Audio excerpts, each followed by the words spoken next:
The NBA 2K League spent a few days in Orlando at Full Sail University. So how'd the school do?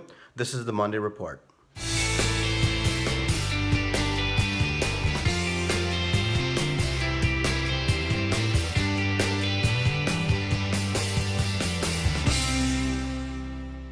21 of the NBA's gaming squads came to Winter Park at Full Sail University this week for a three-day tournament known as The Ticket.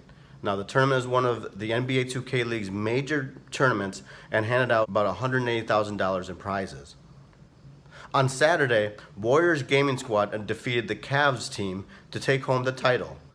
The victory came just hours after Magic Gaming lost in the semifinals by 2 points to the eventual champion. Full Sail officials said they were pleased with the reception, while NBA officials said it's likely Full Sail will be in the running to host future tournaments. However, first, they want to give other teams a chance to host.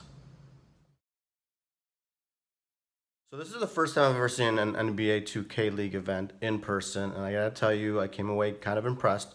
The players there are very good at what they do, and the energy throughout the 3 days was top notch. You saw some of these guys, and you can tell their characteristics, and you tell they have personalities, much like NBA players and other sports athletes.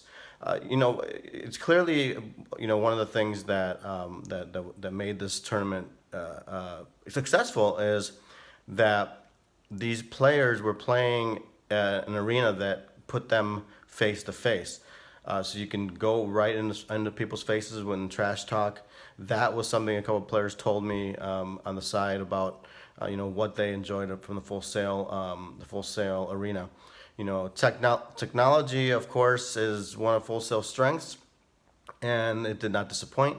The presentation there was fantastic, and it looked like a soundstage, and it was really you could tell this arena was built for esports and competition. Now there were two minor hiccups, and I call them minor, but I mean it depends on your perspective, right? And they happen to have come two of probably the worst times for Full Sail to have them come.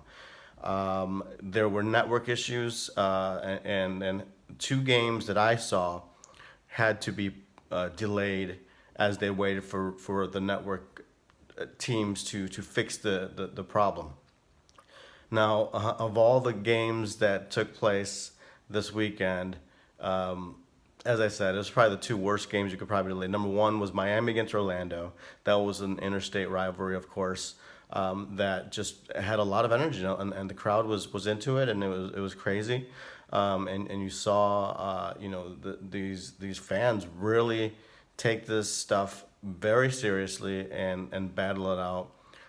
But at halftime, there was about a 15-minute delay for the network, and you kind of saw the players kind of bummed because the energy was so high. They came back, and eventually the Magic ended up taking the game slightly.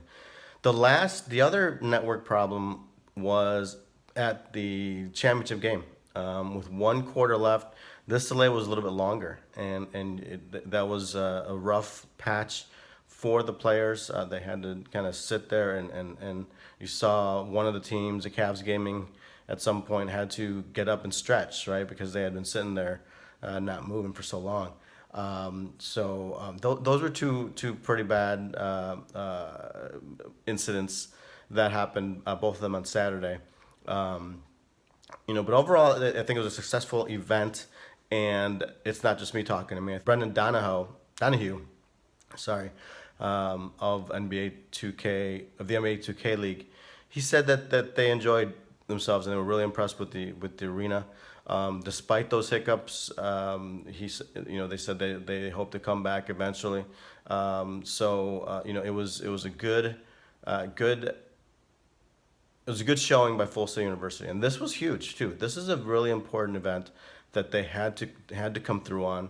Now those two problems aside, they showed that they can put on high class events, which they've done before. They do host WWE in the soundstage right next to the Fortress, and to have them perform as they did was impressive, but also very fortunate. Right, this was a big test, and it was a major test, And now I'm looking forward to seeing what's next in that arena. NBA 2K League has said they'll come back, but there's other arenas that are going to be vying for these things as well. So I'm interested to see what Full Sail does next at the Fortress, and what kind of attendance that draws. But for now, they could take note, or just be proud that they've finished it, and be proud that it went well, and from all returns, it appears that it was successful. I was really impressed by the interviews. You just kind of go into the back lot, or you went into a back room, and there you can just talk to all the athletes after each of the matches, and they each had like locker rooms as well, or little rooms off the side they could prepare for the games in, and so it was really professionally done. There are a couple hiccups that hopefully doesn't hinder them in the future, I'm looking forward to see what they do next with that space.